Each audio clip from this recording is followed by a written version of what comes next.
বলছি রাস্তার মাঝখানে এরকম দোকান ফোকান দাঁড় করিয়েছো, ট্যাক্স ফ্যাক্স দিচ্ছ? রাস্তার মাঝখানে যেরকম মানে সাইড ফাইডে যে দোকানে এরকম দিয়েছো, ট্যাক্স দিচ্ছ? হ্যাঁ, কিসের ট্যাক্স? কিসের ট্যাক্স মানে?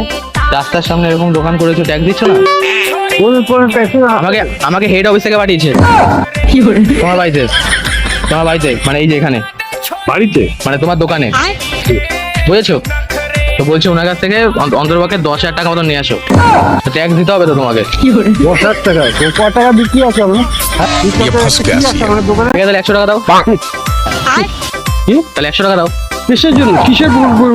কিসের জন্য মানে? রাস্তার মাঝখানে তুমি দোকান নামিয়েছো, তুমি কাউকে কোনো ট্যাক্স ফ্যাক্স দিচ্ছ না, যে বেচা কেনা করছো, মাঝ গেলে 1 লাখ 1.5 লাখ টাকা ইনকাম করছো। তো মুড়ি মোয়া আর কি? হ্যাঁ? মুড়ি মোয়া 2,000 টাকা ইনকাম হচ্ছে।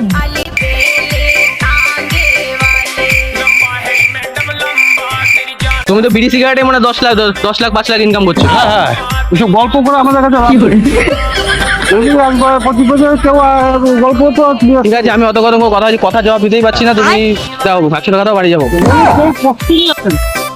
তা রাস্তার মাঝখানে এরকম দোকান ফোকান নামিয়েছো, মাঝ গেলে 1 কোটি 1.5 কোটি টাকা ইনকাম করছো, তুমি দেবা না? ওই গল্প করো না, ফালতু কথা করবো। 1.5 কোটি টাকা ওই গল্পটা করো। আপনার কম্পিউটারে দেখাচ্ছে 1.5 কোটি টাকা।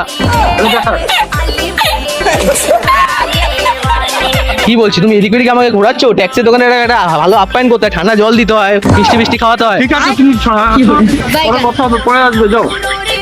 বন্ধ করছি। ওকে দেবে না? না না না আরে তুমি বুঝতে পারছো না, না, বুঝার দরকার নেই। আপনার কিন্তু ফাইন হয়ে যাবে। আচ্ছা ঠিক আছে, বুঝে ফাইন হবে কিন্তু, হ্যাঁ ঠিক আছে। ফাইন হয়ে যাবে।